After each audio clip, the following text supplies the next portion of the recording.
सखी सहेली।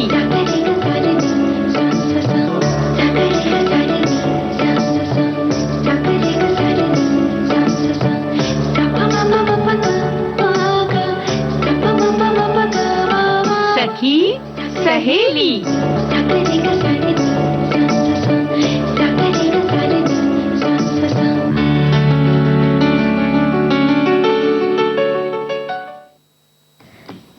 सखी सहेली सुनने वाली सभी सखियों, सहेलियों और श्रोताओं को निहार शर्मा और बुआ का नमस्कार। नमस्कार नमस्कार। क्या हम बुआ जी देखिए, हम सब चीजें देखते रहते हैं हमेशा। भाई यहाँ पर सुनना है, सुनाना है। हाँ। श्रोता सुन रहे हैं और हमें कुछ कुछ बताना जी, है। जी, जी। तो देखना वेखना छोड़िए। अच्छा, आप विषय देख रही होंगी। जी। क्योंकि आज विश्व नेत्रदान दिवस है, इसलिए हमने ऐसे एक भूमिका बांधने की कोशिश की। तो ये विश्व नेत्रदान दिवस पर हमारे कई श्रोताओं ने बहुत सारी बातें भी लिख भेजी हैं। और इसके अलावा हर मौसम में बाल किस तरह से लहराते रहेंगे, हाँ, अच्छी ये तरह से आश्चर्य वाली बात है। हमें बड़ा आश्चर्य लग रहा है कि हर मौसम में कैसे, एक दो मौसम तो चलो ठीक है, चलो ठीक है, चलो बात करते हैं। हमारे वैसे साथी भी इसमें बड़ी मदद करेंगे, हमें पूरी उम्मीद है। और आज और भी खास दिन है। बिल्कुल, आज कथा सुधा में हम सुनने वाले एक आंच की असर, जो कि हाँ मुंशी प्रेमचंद की कहानी है। हाँ, तो बहुत अच्छी कहानी है। ये दहेज के ऊपर है। तो एक आंच की कसर किस तरह से रह जाती है और क्या होता है, ये हम जानेंगे आज। और क्या है, खास दिवस है, शहीद दिवस है। बता नहीं रही हो तुम? बिल्कुल, गुरु अर्जुन देव शहीद दिवस है आज। और इसके बारे में अगर हम बात करें तो सिख गुरु अर्जुन देव का शहीदी दिवस ये मनाया जाता है। तिथि के अनुसार है, सिख कैलेंडर के जेठ मास की 24वें दिन ये मनाया जाता है। इसे छबील दिवस भी कहते हैं। और गुरु अर्जुन देव सिखों के 5वें गुरु थे। अपने पिता की मृत्यु के पश्चात वो जब सिर्फ 18 साल के थे, तभी उन्हें 5वें गुरु बनाया गया सिखों के। और उनका जन्म हुआ था 1563 में। तरन तारण जिले में उनका जन्म हुआ। उनके पिता गुरु रामदास सिखों के चौथे गुरु थे। और गुरु अर्जुन देव की अगर बात करें तो कई धर्म ग्रंथ उन्होंने लिखे। सुखमनी साहिबानी जैसी धार्मिक पुस्तकों का लेखन उन्होंने किया और तकरीबन 2000 से ज्यादा भजन लिखे। उनका भजन संग्रह दुनिया के सबसे बड़े भजन संग्रहों में से एक माना जाता है। और कहा जाता है प्रसिद्ध स्वर्ण मंदिर का नक्शा तैयार करने में भी गुरु अर्जुन देव की बड़ी भूमिका रही है। और स्वर्ण मंदिर के निर्माण में भी उनकी बहुत बड़ी भूमिका रही है। बिल्कुल, लेकिन उनकी शहादत की अगर हम बात करें तो बहुत ही मार्मिक थी वो। और आज के दिन उन्हें याद करते हुए दुनिया भर में लंगर का आयोजन किया जाता है। ठंडी शरबत का प्रसाद जरूर बांटा जाता है। और कई धार्मिक कार्यक्रम होते हैं। गुरु ग्रंथ साहब का पाठ होता है। और इसके अलावा हर वर्ष चुने हुए कुछ सिख तीर्थ यात्रियों का समूह, जिन्हें जत्था कहा जाता है, लाहौर में स्थित देहरा साहिब के गुरुद्वारे भी जाता है। और इस वर्ष की अगर हम बात करें तो उनकी शहीदी के 418वीं वर्षगांठ है। तो शहादत दिवस पर हम उन्हें नमन करते हैं। और हमारे देश में ऐसे बहुत सारे शहीद हुए हैं जिन्होंने कि वाकई एक मिसाल कायम की है। तो उन्हें हम नमन करते हैं और कुछ सुनने चाह रहे हैं हम। तो सतनाम श्री वाहिगुरु, सतनाम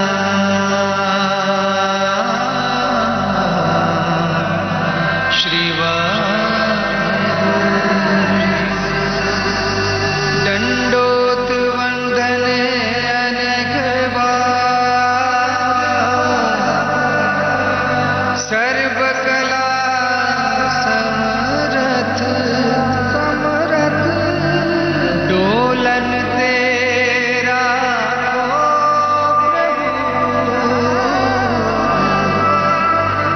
नानक दे कर हथ, श्री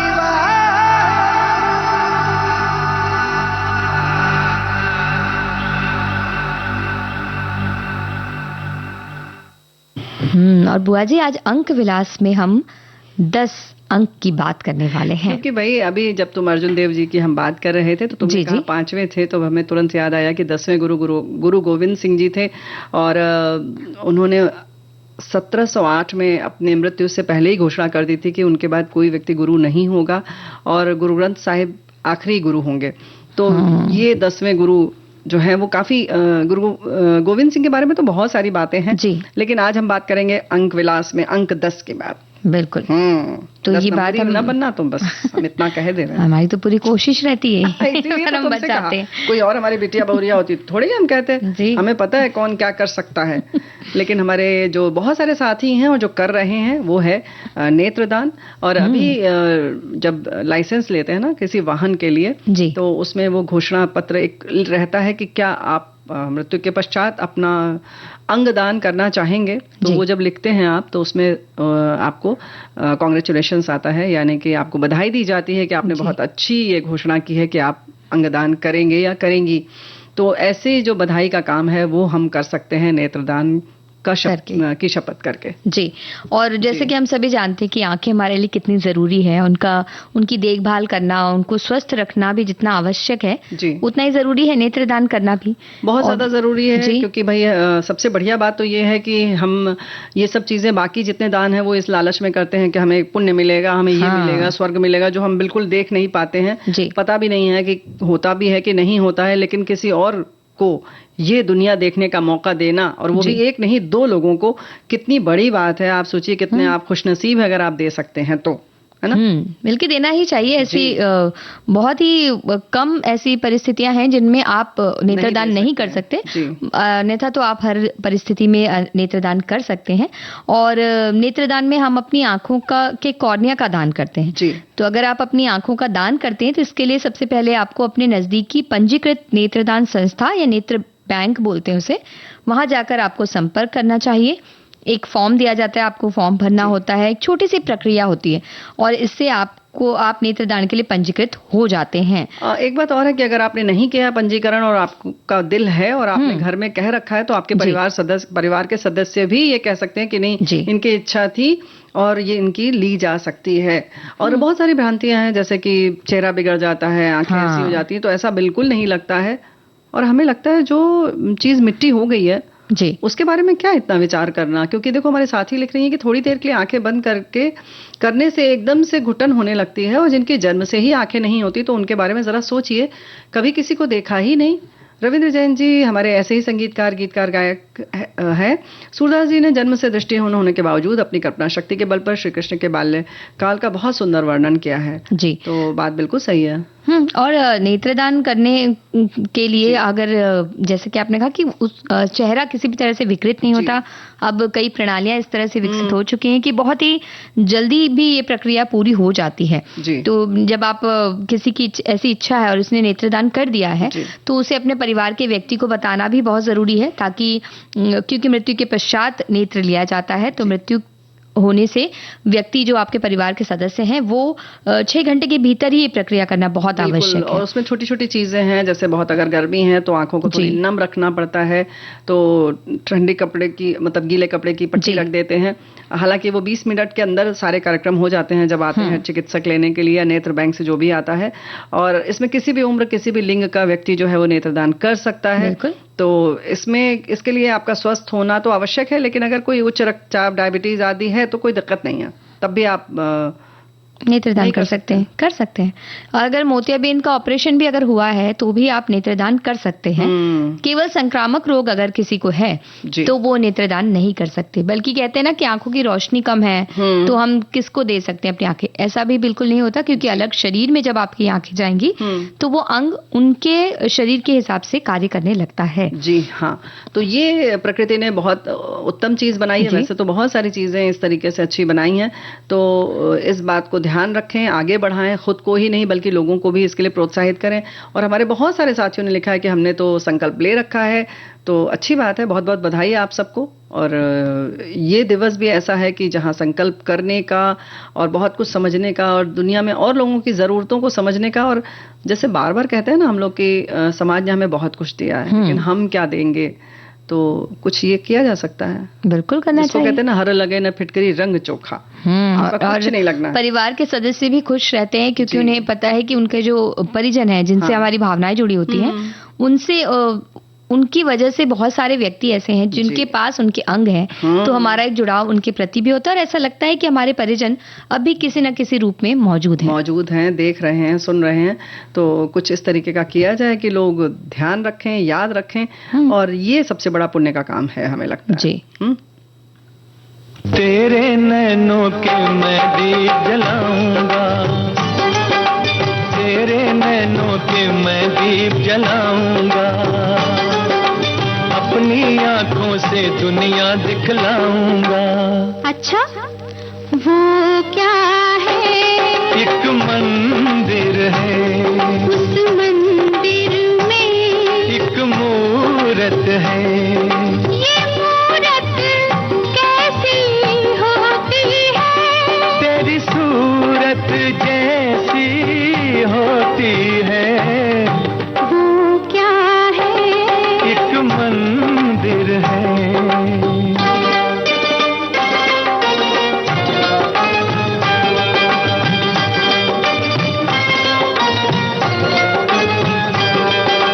मैं क्या जानूं, छाँव है क्या और धूप है क्या? मैं क्या जानूं, छाँव है क्या और धूप है क्या? रंग बिरंगी इस दुनिया का रूप है क्या? वो क्या है? एक पर्वत है, उस पर्वत पे एक बादल है। ये बादल कैसा होता है? तेरे आंचल जैसा होता है। वो क्या है? एक पर्वत है।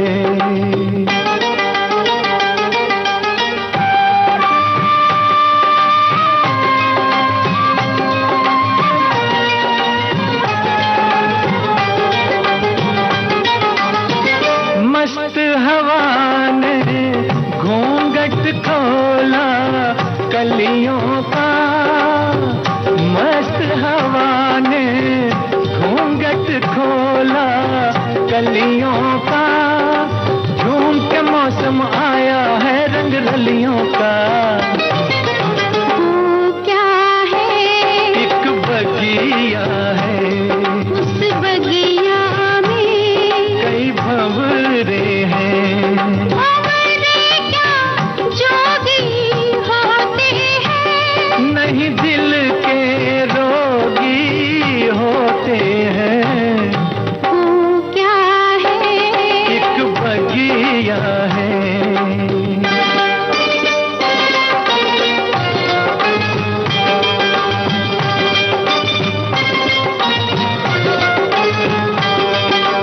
ऐसे भी अनजान नहीं मैं अब सजना, बिन देखे मुझको दिखता है सब सजना। अच्छा, वो क्या है? वो सागर है, उस सागर में एक नैया है। अरे तूने कैसे नाम लिया? मन से आँखों का काम लिया। वो क्या है? वो सागर है।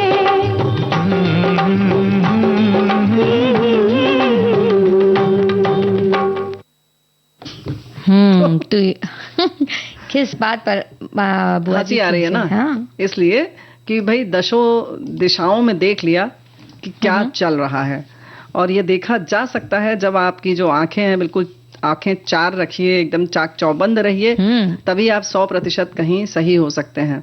और हमारे साथी लिख रहे हैं कि दुनिया एक नंबर ही तो मैं 10 नंबरी, एक दुनिया एक नंबर तो मैं 10 नंबरी। रावण के 10 शीश, 10 उंगलियां, और आपका 10 नंबर पूछने पर 10 दिशाओं में दिमाग दौड़ने लगा। तो 10 दिशाओं में दिमाग दौड़ने लगा, ये बात तो बिल्कुल सही है। और और हमारे एक साथी ने बहुत ही जरूरी बात ली है, 10वीं बोर्ड परीक्षा।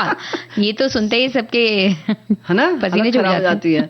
अच्छा, हम लोग क्या, तो जैसे ना बोर्ड का 10वां मतलब पहला बोर्ड तो यही होता है, उसमें बिल्कुल हालत खराब हो जाती है। फिर लगता है कि जैसे लगता है पूरी जिंदगी जैसे एकदम तावीज बन के ये गले में लटका ही रहेगा, सबको दिखाई देता रहेगा। आज कितने नंबर लाए थे? नहीं, सब लोग कहते हैं पूरी जिंदगी यही नंबर पूछा जाएगा। आज तक किसी ने नहीं पूछा कितना प्रतिशत आया था। यही तो बात है, इसलिए कहा जाता है दुनिया 10 नंबरी। अच्छा? दुनिया 1 नंबरी नहीं है, दुनिया 10 नंबरी। इस तरह से हमें फंसाया जाता है, कहा जाता है कि 10वीं की बोर्ड परीक्षा सबसे ज्यादा जरूरी। वैसे तो करियर बनाने के लिए ये सबसे ज्यादा जरूरी हो जाती है। और हम आगे हमारे साथी ने लिखा, दशक, 10 गुना, दशानन, 10 उंगलियां, 10 द्वार। तो इन्होंने जीवन पथ संख्या 10 वाले लोग सबसे ज्यादा प्रेरित मेहनती व्यक्तियों में से होते हैं। अब इन्होंने अंक विलास में ये बता दिया, आप सफलता के वादे से प्रेरित होते हैं, इसलिए आप अक्सर अपने हर काम में अपना 110% प्रयास लगाते हुए देखे जा सकते हैं। दूसरे शायद आप पर हमेशा शानदार काम करने का भरोसा करते हैं और जानते हैं कि आप काम को आधा नहीं करते। इतना ही नहीं बल्कि आपकी जिम्मेदारी की भावना भी आपको एक बहुत भरोसेमंद व्यक्ति बनाती है, जिस पे दूसरे भरोसा कर सकते हो। ये सारी बातें मैंने अपने पापा जी में देखा और देख रहे हैं। तो क्या बात है, ऐसा है। अभी हमें सोचना पड़ेगा कि हमें 10 नंबर में क्यों नहीं आए हम। पर कोई बात नहीं, अब पैदा हो चुकी है। हाँ, अब तो हो गया है। वो क्या है कि हाइट का भी एक मामला ऐसा है कि पहले नंबर पे रखना चाहता है। हमारे एक साथी कह रहे हैं कि 10 के अंक से तो मुझे सबसे पहले विजयदशमी याद आती है, क्योंकि यही दिन है हमारे पति देव जी के जन्म का, और हमारा विवाह भी विजयदशमी के दिन ही हुआ था। 10वीं कक्षा की बोर्ड परीक्षा, रावण के 10 सिर, मनोज कुमार जी का 10 नंबरी होना उनकी फिल्म में, क्या बात, और मुकेश जी का गाना दुनिया 1 नंबरी तो मैं 10 नंबरी। सबसे आसान पहाड़ा बच्चों को 10 का ही लगता है। सही बात है। ये बहुत ही आसान भी होता है, इसमें सिर्फ गिनती लिखनी होती है, पीछे शून्य लगाना है। हाँ, वो कह रहे हैं कि मेरा बेटा छोटा बेटा 10 लिखने के लिए जब कहते थे तो छोटा था तब कहता था, मम्मी 1 बैट और फिर 1 बॉल। वाह, तो ये बहुत ही आसान तरीका बच्चों को सिखाने का। तो ये अंक 10 की खूबसूरती ये भी है कि 1 बैट बना दीजिए और उसके पीछे छोटी सी बॉल बना दीजिए, बन जाएगा। और बहुत सारी और भी चीजें हैं, जैसे 10 दिशाओं की बात इन्होंने की है, तो इसी को पहले बता दिया जाए। ये दिशाओं जो हैं वो है पूर्व, अग्नि, दक्षिण, नैऋत्य और पश्चिम, वायव्य, उत्तर, ईशान, धरती और आकाश। इन 10 दिशाओं के 10 दिक्पाल भी हैं। तो हमने भी कुछ तैयारी की है बुआ जी, हमने भी याद किया थोड़ा बहुत। हाँ, पता है, दिक्पाल वाला काम तो तुम कर लोगी। जी। तो इनके दिक्पाल हैं इंद्र, यम, वरुण, कुबेर, अग्नि, राक्षस, वायु, शिव, ब्रह्मा और शेष। जी, तो दिक्पाल का मतलब ही हो गया, दिक माने दिशाएं, और दिशाओं के जो रक्षक हैं वो दिक्पाल हुए। तो इस तरीके से हमारे यहाँ 10 अवतार भी होते हैं, लेकिन दशानन की भी बात हमारे साथियों ने कही है। अच्छा, हमारे किसी साथी को दशहरा तो याद आया ही है, तो दशहरा भी जो है वो विजयादशमी याद आई है आपको, लेकिन अभी जो दशहरा आ रहा है वो भी तो 10 से ही जुड़ा हुआ है ना, यानी कि गंगा दशहरा। जी हाँ, गंगा दशहरा, जिसे कहा जाता है गंगा का धरती पर अवतरण हुआ था उस दिन। जी हाँ, तो क्वार के उजियारे पखवारे की दशमी जो होती है दशहरा के नाम से जगत प्रसिद्ध है। इस पर्व को विजयादशमी कहते हैं और उत्तर भारत में इसका विशेष महत्व है। और भगवान राम ने इस दिन दशानन रावण को अपने दर्प समेत समाप्त किया था। जैसे कि हम लोग सब कहते हैं, धर्म पर अधर्म की विजय का प्रतीक है। ये सब तो है ही, लेकिन एक और जो दशहरे की हम बात कर रहे हैं वो है जो अभी आने वाला है 16 तारीख को, गंगा दशहरा। जी, ज्येष्ठ सुदी दशमी को मनाया जाता है और स्वर्ग लोक से मृत्यु लोक में अवतरित हुई थी। और इस दिन गंगा स्नान दान की बड़ी महिमा है। और दशहरे से और क्या याद आ रहा है? भाई, दशहरे से हमें याद आ रहा है आम, दशहरी आम। क्योंकि दशहरी आम तो अभी आना शुरू हुए हैं। जी हाँ, तो उनका आनंद ना ले, ऐसा तो हो नहीं सकता। ऐसा हो नहीं सकता जी। तो ये सारी चीजें हैं। इसके संग संग जो है योग सूत्र की बात करें तो वशिष्ठ संहिता में 10 यम और 10 नियम बताए गए हैं। और उनमें यम के जो 10 भेद हैं वो इस तरीके से हैं: अहिंसा, सत्य, अस्तेय, ब्रह्मचर्य, धृति, क्षमा, दया, आर्जव, मिताहार और शौच। और 10 नियम है: तप, संतोष, दान, आस्तिक्य, ईश्वर पूजन, सिद्धांत, श्रवण, संकोच, मति, जय और व्रत। पुण्य की अगर बात करें, दान पुण्य की बात करें, भाई दशहरा आ रहा है तो 10 दान की प्रतिष्ठा अलग ही है। इसमें है गौ, भूमि, तिल, सुवर्ण, घी, वस्त्र, धान्य, गुड़, चांदी और नमक। तो ये चीजें जो हैं वो बहुत महत्वपूर्ण है दान करते समय। आपने भी सुना होगा अक्सर कि यही चीजें दान की जाती हैं। और आपने जब हमने अपनी जो कमेंट आया था उसमें पढ़ा था ना कि छोटे बच्चा जब 10 लिखने के लिए एक बैट और एक बॉल करता है, तो उससे हमें एक गाना याद आया जो बच्चों का ही गाना है, जिसमें 10 नंबर के बारे में कुछ कहा गया है। क्या? तो सुना दे। अरे वाह, तो सुनाओ जी। गला साफ करो। अच्छा जी, हम इसमें गाना सुनाने वाले हैं। अच्छा, वो सुनाने वाला सुना रही हो। ठीक है, ठीक।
तो बुआ जी 10 अंक की जब बात हो रही है तो हमें एक कहानी याद आती है जो एक बोध कथा के अनुसार ये कहानी है। तो उसमें कहा गया कि 10 लोग कहीं विदेश गए थे जी। और रास्ते में उन्होंने देखा कि कहीं कोई सो तो नहीं गया, छूट तो नहीं गया। तो वो लोग बारी बारी से आपस में गिनने लगे कि सभी व्यक्ति हैं या नहीं जी। लेकिन सबको 9 ही मिल रहे थे। सिर्फ 9 की गिनती ही सबको आ रही थी। तो फिर एक व्यक्ति जो जा रहा था नहीं, तो एक व्यक्ति वहां से जा रहा था तो उसने कहा कि भाई 10वें तो तुम खुद ही हो, 9 लोगों को तुम गिन रहे हो लेकिन खुद को नहीं गिन रहे हो। तो इसी उद्धरण को दशमन न्याय की संज्ञा दी गई है। यानी कि 10वां व्यक्ति हम खुद होते हैं, हम कई बार खुद को नहीं देख पाते और उसी को न्याय देना पड़ता है जी। एक और भी बहुत सारी वैसे तो कथा है, लेकिन भारत द्वारा जो है दशांश के आधार पर दशमलव का आविष्कार गणित में हुआ है और गणित को दुनिया में पूरे विश्व के नहले पे दहला तो है, ये बात तो है ना। और हमारे एक साथी ने लिखा है कि अंक विलास में 10 का बहुत ही दंश 10 का बहुत ही अधिक है, यानी 10 से काफी दंश मिले, ऐसा कह रहे हैं। ये दहाई का पहला अंक है। इसके आगे शतक, हजार जैसे अंकों की भी बहार है। दशावतार में हर कोई अपने अपनी दशा को देख ले, और मतलब दशावतार में हम अपनी अपनी दशाओं को देख सकते हैं उनके अंदर, और 10 को अब बस भी करें। 10वां अंत में हर किसी का ही होता तो है, पर सौभाग्य किसी किसी को ही मिलता है। यानी कि जो अंतिम यात्रा के वक्त 10वीं की एक प्रक्रिया की जाती है, वो सबका होता है, लेकिन इसका सौभाग्य किसी किसी को मिलता है, ऐसा भी कह रहे हैं। तो काफी इन्होंने सारी चीजें समेट ली, जीवन की जो सारी चीजें आती हैं। ये मामला बहुत गाढ़ा हो गया है। वैसे हम 5 इंद्रियों की बात करते हैं, लेकिन ज्ञानेंद्रियां जोड़कर कहते हैं कि 10 इंद्रियां होती हैं। मानव शरीर रचना में 10 इंद्रियों की चेष्टाएं प्रसिद्ध हैं, और 5 ज्ञानेंद्रियां और 5 कामेंद्रियां हैं। तो 5 इंद्रियां तो पता ही है, और शास्त्रों में अपने रंग में इसको रचना की है, और कबीर ने अपने ढंग से इसे कहा है, 10 द्वारे का पिंजरा, 10 द्वारे का पिंजरा, जामे पंछी पौन, रहिबे को अचरज है, उड़ जाइबे को कौन। तो एक गंभीर बात, वो उनकी यही तो खासियत रही कि गंभीर बातों को बहुत ही सरलता से वो कहा करते थे।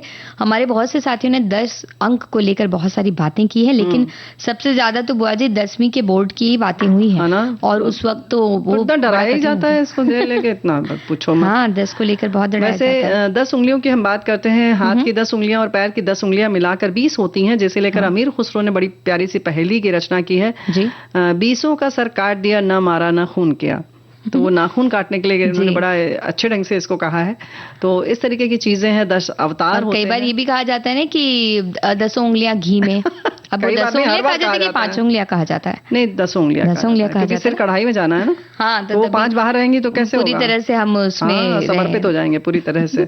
10 उंगलियां घी में और सिर कढ़ाई में। कढ़ाई में तो बहुत सारी और भी चीजें हैं, और जो रावण के 10 शीश की बात है जी, उन सब के भी अपने वो हैं कि क्या उसका मतलब था, है ना जी। कहा जाता है कि कुछ उनके गुण थे, कुछ अवगुण थे, सब मिलाकर 10 शीश होते थे। लेकिन एक बात और है कि अगर जब हम रावण की बात करते, दशानन की बात करते हैं, तो उनका जिन्होंने संहार किया यानी कि राम, वो भी दशरथ नंदन थे।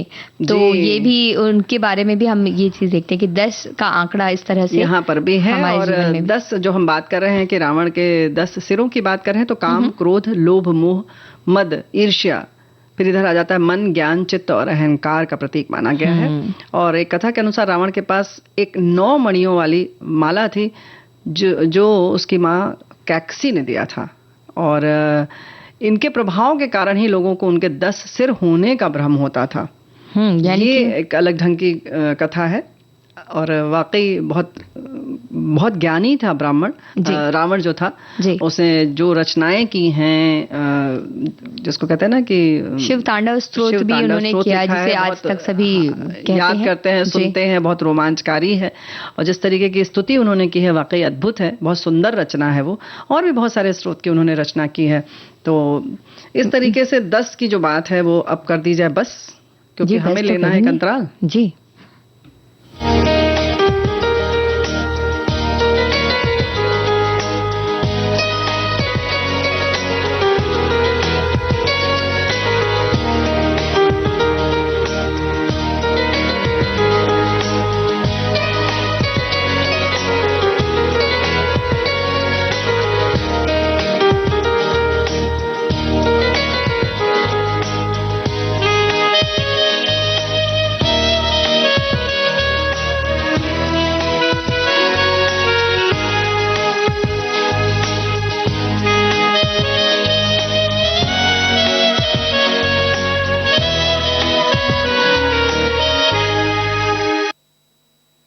अंतराल के बाद सभी का एक बार फिर से स्वागत है। विविध भारती पर आप सुन रहे हैं कार्यक्रम सखी सहेली, और अब हम सुन रहे हैं गीत।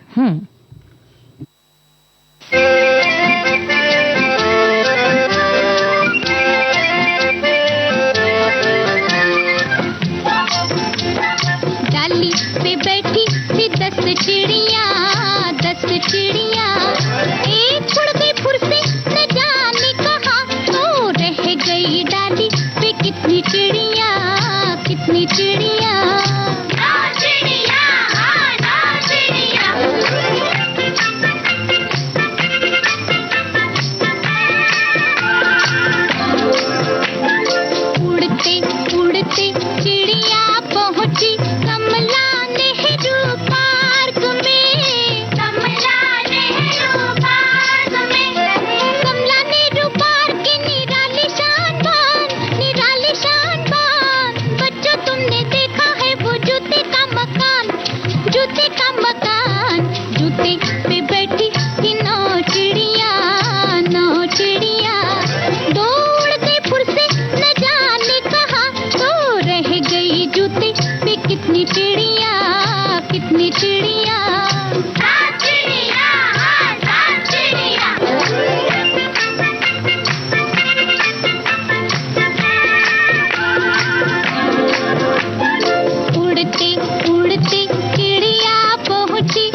चिड़िया, तीन उड़ गई फुर से न जाने कहाँ, तो रह गई हाथी पे कितनी चिड़िया, कितनी चिड़िया।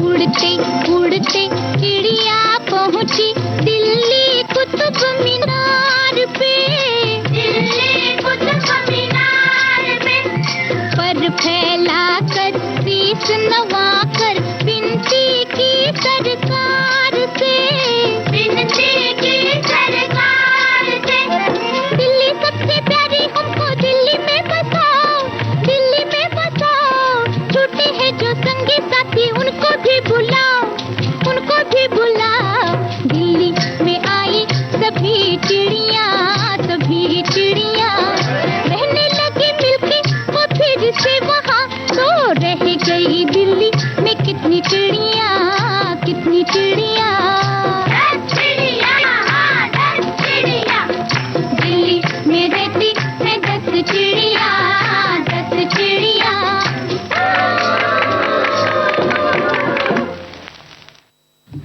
तो अब हम कह सकते हैं बुआ जी कि 10 का सारा बातचीत हो गई बस।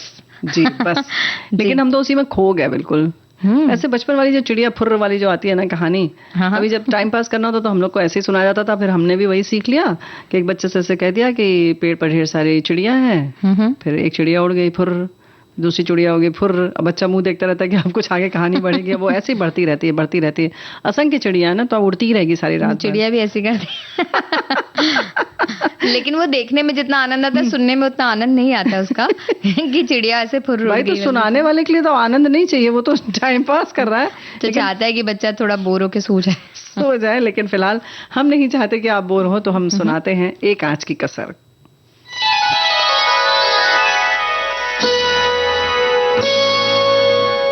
कथा सुधा, भाव भरी कहानियों का सागर, जिसकी लहरें कभी मुस्कुराहट सजाएंगी तो कभी आंखें नम कर जाएंगी। सामाजिक सरोकार से लेकर परिवार तक की होंगी बातें, कुछ मनोरंजन होगा तो कुछ सीख भी मिल जाएगी।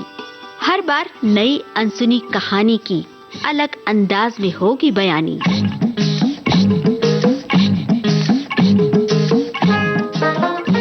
कहानी की मौलिकता बनाए रखते हुए श्रोताओं के लिए कार्यक्रम रोचक और सुगम हो, इसलिए कहानी में थोड़े बहुत बदलाव किए गए हैं। आशा है आपको कथा सुधा में डूबना अच्छा लगेगा। कथा सुधा में आज सुनिए मुंशी प्रेमचंद की कहानी एक आज की कसर।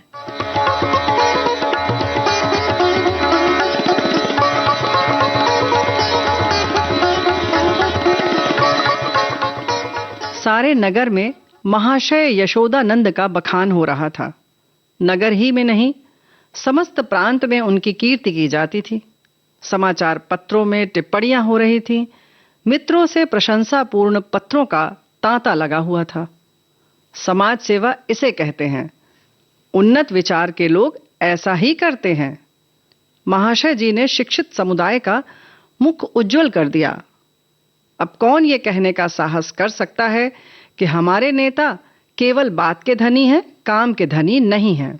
महाशय जी चाहते तो अपने पुत्र के लिए उन्हें कम से कम 20,000 रुपए दहेज में मिलते, उस पर खुशामद घाटे में। मगर लाला साहब ने सिद्धांत के सामने धन की रत्ती बराबर परवाह न की और अपने पुत्र का विवाह बिना एक पाई दहेज लिए स्वीकार किया। वाह वाह, हिम्मत हो तो ऐसी हो, सिद्धांत प्रेम हो तो ऐसा हो, आदर्श पालन हो तो ऐसा हो। वाह रे सच्चे वीर, अपनी माता के सच्चे सपूत, तूने वो कर दिखाया जो कभी किसी ने न किया था। आज हम बड़े गर्व से तेरे सामने मस्तक नवाते हैं।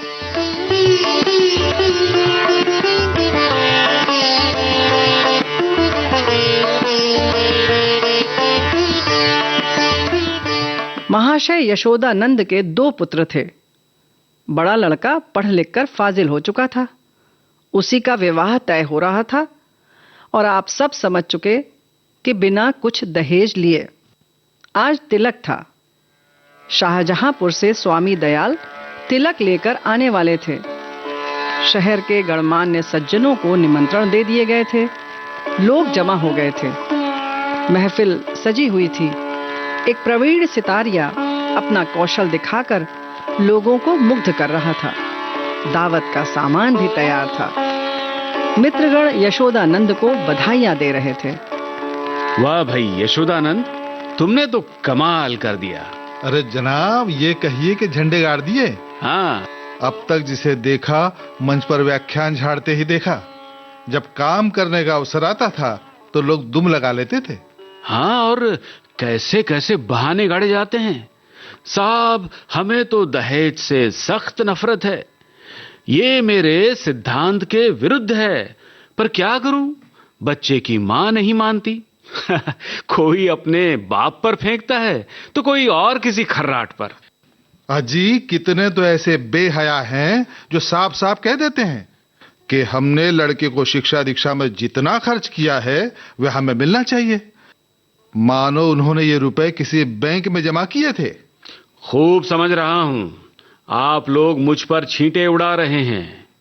इसमें लड़के वालों का ही सारा दोष है या लड़की वालों का भी कुछ है? अरे भाई साहब, लड़की वालों का क्या दोष है सिवाय इसके कि वह लड़की का बाप है।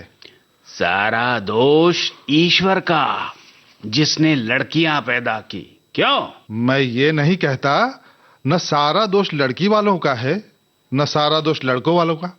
दोनों ही दोषी हैं। अगर लड़की वाला कुछ न दे तो उसे यह शिकायत करने का कोई अधिकार नहीं कि डाल क्यों नहीं लाए, सुंदर जोड़े क्यों नहीं लाए, बाजे गाजे पर धूमधाम के साथ क्यों नहीं आए। बताइए। हाँ, आपका ये प्रश्न गौर करने लायक है। मेरी समझ में तो ऐसी दशा में लड़के के पिता से ये शिकायत नहीं होनी चाहिए। तो यूं कहिए कि दहेज की प्रथा के साथ ही डाल, गहने और जोड़ों की प्रथा भी त्याज्य है। केवल दहेज को मिटाने का प्रयत्न करना व्यर्थ है। हाँ हाँ, सही है। ये भी लेम एक्सक्यूज है। मैंने दहेज नहीं लिया है, लेकिन क्या डाल गहने न ले जाऊंगा? महाशय, आपकी बात निराली है। आप अपनी गिनती हम दुनिया वालों के साथ क्यों करते हैं? आपका स्थान तो देवताओं के साथ है। 20,000 की रकम छोड़ दी, क्या बात है? हाँ, मेरा तो ये निश्चय है कि हमें सदैव प्रिंसिपल पर स्थिर रहना चाहिए। प्रिंसिपल के सामने मनी की कोई वैल्यू नहीं है। दहेज की कुप्रथा पर मैंने खुद कोई व्याख्यान नहीं दिया, शायद कोई नोट तक भी नहीं लिखा। हाँ, कॉन्फ्रेंस में इस प्रस्ताव को सेकंड कर चुका हूं। मैं उसे तोड़ना चाहूं भी तो आत्मा तोड़ने न देगी। मैं सत्य कहता हूं, ये रुपये लूं तो मुझे इतनी मानसिक वेदना होगी कि शायद मैं इस आघात से बच भी ना सकूं। अब के कॉन्फ्रेंस आपको सभापति न बनाए तो उसका घोर अन्याय है। हाँ, मैंने अपनी ड्यूटी कर दी। उसका रिकॉग्निशन हो या ना हो, मुझे इसकी परवाह नहीं।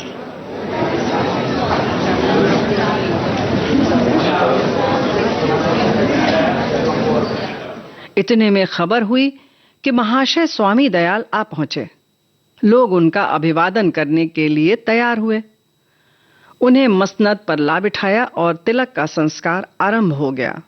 स्वामी दयाल ने एक ढाक के पत्तल पर नारियल, सुपारी, चावल, पान आदि वस्तुएं वर के सामने रखी। ब्राह्मणों ने मंत्र पढ़े, हवन हुआ और वर के माथे पर तिलक लगा दिया गया। तुरंत घर की स्त्रियों ने मंगलाचरण गाना शुरू किया। यहां महफिल में महाशय यशोदानंद ने एक चौकी पर खड़े होकर दहेज की कुप्रथा पर व्याख्यान देना शुरू किया। व्याख्यान पहले से लिखकर तैयार कर लिया गया था। उन्होंने दहेज की ऐतिहासिक व्याख्या की। पूर्व काल में दहेज का नाम भी न था महाशयों। कोई जानता ही न था कि दहेज या ठहरोनी किस चिड़िया का नाम है। सत्य मानिए, कोई जानता ही न था कि ठहरोनी क्या चीज है, पशु या पक्षी, आसमान में या जमीन में, खाने में या पीने में। बादशाही जमाने में इस प्रथा की बुनियाद पड़ी। हमारे युवक सेनाओं में सम्मिलित होने लगे। ये वीर लोग थे, सेनाओं में जाना गर्व समझते थे। माताएं अपने दुलारों को अपने हाथ से शस्त्रों से सजाकर रण क्षेत्र भेजती थीं। इस भांति युवकों की संख्या कम होने लगी और लड़कों का मोल तोल शुरू हुआ।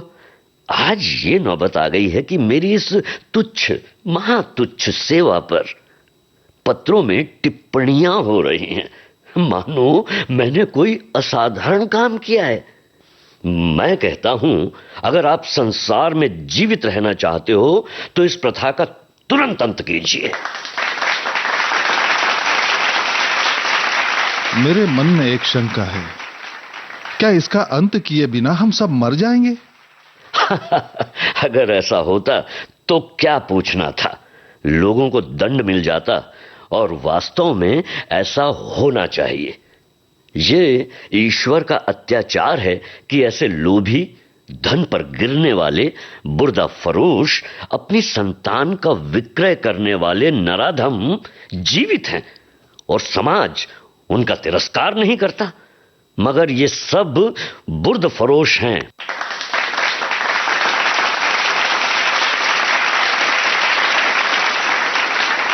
व्याख्यान बहुत लंबा और हास्य से भरा हुआ था। लोगों ने खूब वाह-वाह की। अपना वक्तव्य समाप्त करने के बाद उन्होंने अपने लड़के परमानंद को मंच पर खड़ा किया। उसे उन्होंने एक छोटा सा व्याख्यान लिखकर दे रखा था। मुस्कुराता हुआ मंच पर आया और एक जेब से कागज निकालकर बड़े गर्व के साथ उच्च स्वर में पढ़ने लगा। प्रिय बंधुवर नमस्कार। आपके पत्र से विदित होता है कि आपको मुझ पर विश्वास नहीं है। मैं ईश्वर को साक्षी करके धन आपकी सेवा में इतनी गुप्त रीति से पहुंचेगा कि किसी को लेश मात्र भी संदेह न होगा।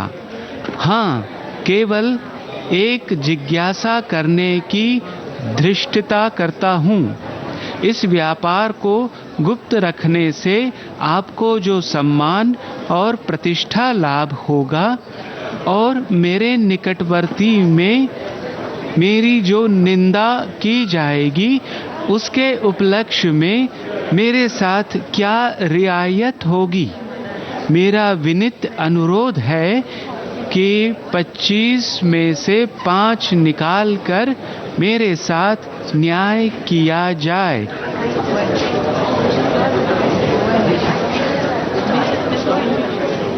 महाशय यशोदानंद घर में मेहमानों के लिए भोजन परसने का आदेश करने गए थे।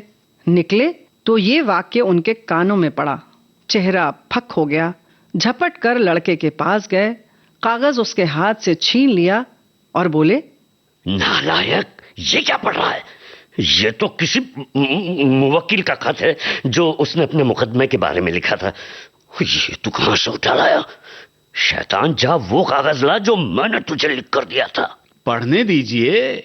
इस तहरीर में जो लुत्फ है वो किसी दूसरी तकरीर में ना होगा। सही बात है। जादू वो जो सिर चढ़ के बोले। भाई अब जलसा बर्खास्त कीजिए, मैं तो चला। वाह वाह वाह वाह, यहां भी चलते हुए? अरे बैठिए बैठिए, पत्तल लगाए जा रहे हैं। अरे बैठिए ना आप लोग, बैठिए बैठिए। बेटा परमानंद, जरा यहां तो आना। सुनो, तुमने यह कागज कहां पाया? बाबूजी ही तो लिखकर अपने मेज के अंदर रख गए थे। मुझसे कहा था कि इसे पढ़ना। अब बेकार मुझसे खफा हो रहे हैं। वो ये कागज था? मैंने तो मेज के ऊपर ही रख दिया था। तूने ड्रॉर में से क्यों निकाला इस कागज को? मुझे मेज पर नहीं मिला। तो मुझसे क्यों नहीं कहा? ड्रॉर क्यों खोला? देखो आज मैं तुम्हारी कैसे खबर लेता हूं, तुम भी याद करोगे। अरे भाई ये और क्या है, इसी को तो लीडरी कहते हैं कि अपना उल्लू सीधा करो और नेक नाम भी बनो। शर्म आनी चाहिए। यह त्याग से मिलता है, समझे? धोखाधड़ी से नहीं। मिल तो गया था, पर बस एक आंच की कसर रह गई। सच बताऊं, ईश्वर पाखंडियों को यों ही दंड देता है। ये कहते हुए लोग उठ खड़े हुए। यशोदानंद समझ गए कि भंडा फूट गया, अब रंग न जमेगा।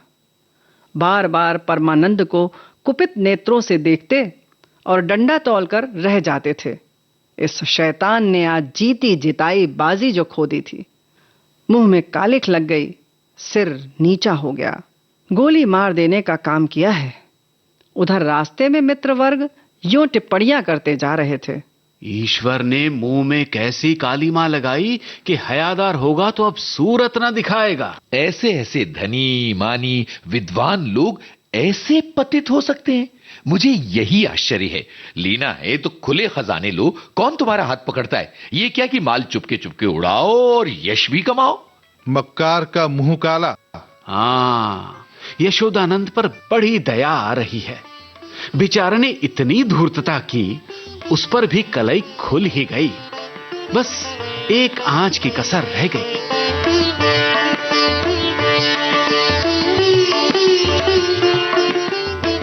एक आज की कसर।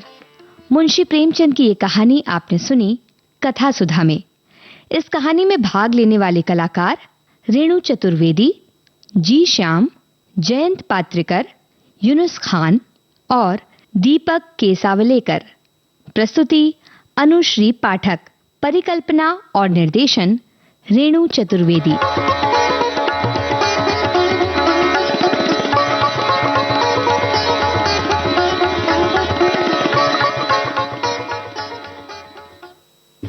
तो बुआ जी, आखिर एक आंच की कसर रह ही गई। बिल्कुल रह गई, तभी पोल खुलती है। तो क्यों ना एक गीत सुनवा दिया जाए? बिल्कुल। कहत कबीर सुनो भाई साधो, बात कहूँ मैं खरी, ये दुनिया एक नंबरी तो मैं 10 नंबरी। ये दुनिया एक नंबरी तो मैं 10 नंबरी। अरे कहत कबीर सुनो भाई साधो, बात कहूँ मैं खरी, ये दुनिया एक नंबरी तो मैं 10 नंबरी। ये दुनिया एक नंबरी तो मैं 10 नंबरी।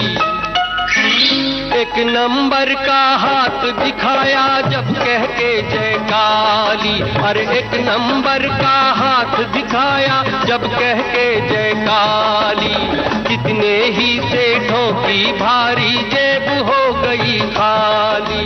2 नंबर है और निराला, देखो और खुल जाए ताला। उड़ के पॉकेट में आ जाए हरे नोट की भरी। ये दुनिया एक नंबरी तो मैं 10 नंबरी।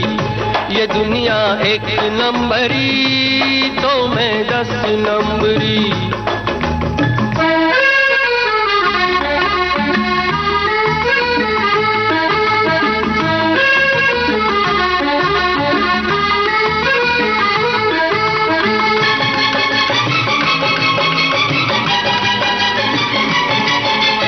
नंबर 3 का चमत्कार देखो जब फेंकूं पत्ता। अरे नंबर 3 का चमत्कार देखो जब फेंकूं पत्ता। सबकी तबीयत करूं साफ, दिल्ली हो या कलकत्ता। चौथे मेरा गजब का झांसा, आप या दूजे को फांसा। कभी कभी तो पुलिस को उल्टे दिखलाऊं हथकड़ी। ये दुनिया एक नंबरी तो मैं 10 नंबरी। ये दुनिया एक नंबरी तो मैं 10 नंबरी।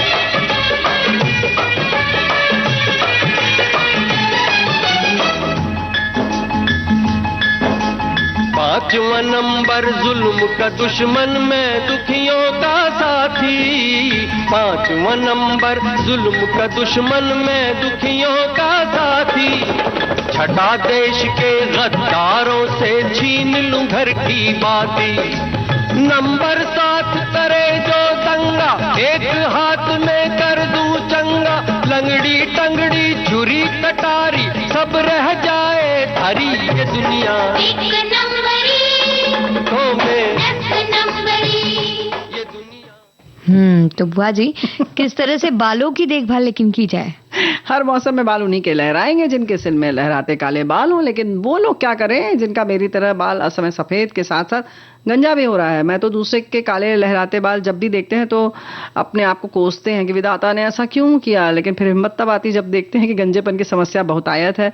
देखिए इनकी खुशी के लिए हम बता देते हैं, ऐसा भी कहा जाता है कि जिनके सिर पर धीरे धीरे बाल कम होते हैं उनके पैसे काफी आते हैं। हाँ, ये सब तो बहुत दिल बहलाने के लिए ख्याल अच्छा है गालिब। और हर मौसम में लहराते बाल, बात तो सही है, जब बाल ही कम बचे हैं तब अब पूछिए मत हाल, लहराएंगे कैसे बाल।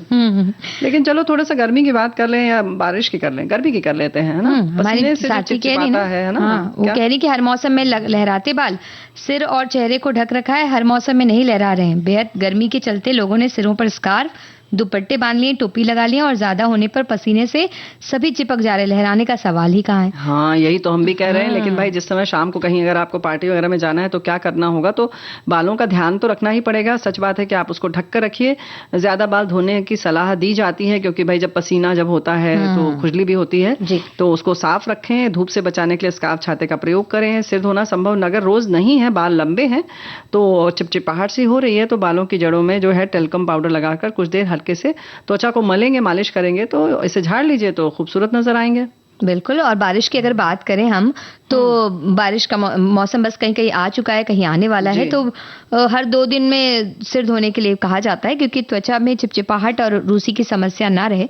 नमी क्योंकि ज्यादा इस वक्त बालों में रहती है, ज्यादा समय तक बालों को गीला नहीं रखना चाहिए और इस बात का ध्यान रखना चाहिए कि वो अच्छे से सूख जाए। जी, उसके लिए हो सकता है कि आपने सुखा लिया लेकिन अगर तब भी लग रहा है कि नमी है तो ड्रायर का प्रयोग तब कर लीजिए, बहुत ज्यादा नहीं, लेकिन हाँ अच्छे से सूखना चाहिए जड़ तक।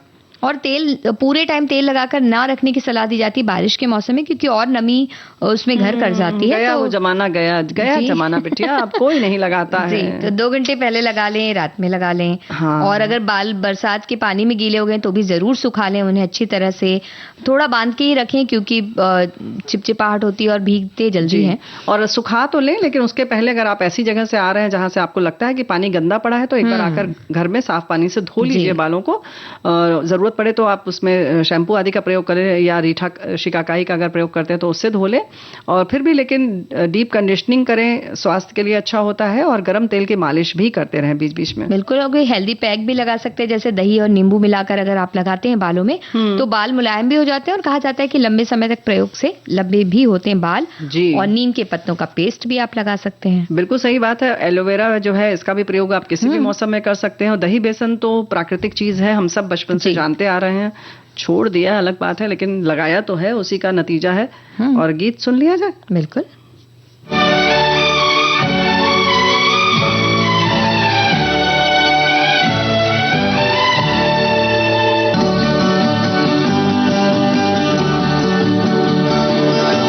आपकी महकी हुई जुल्फ को कहते हैं घटा,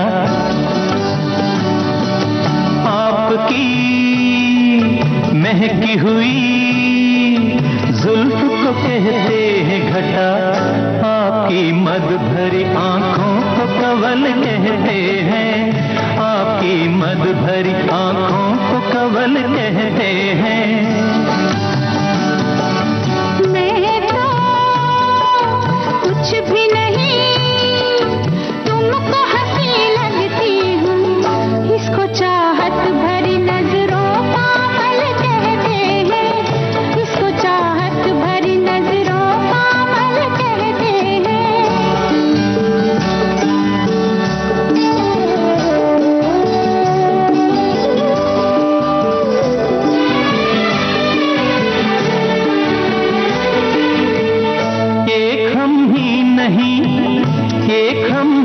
नहीं सब देखने वाले तुमको संगे मर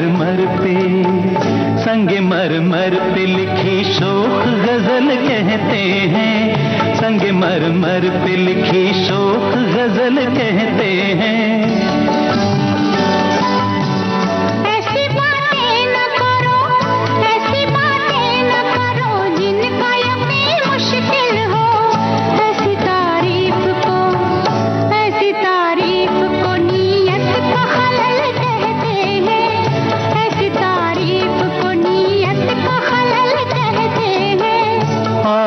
मद भरी आंखों को कवल कहते हैं, इसको चाहत भरी नजरों का अमल कहते हैं।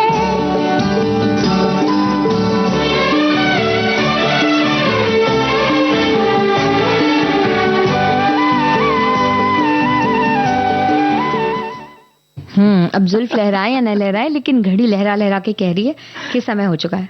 तो लेते हैं विदा। जी, स्वीकार कीजिए नेहा शर्मा और बुआ का नमस्कार।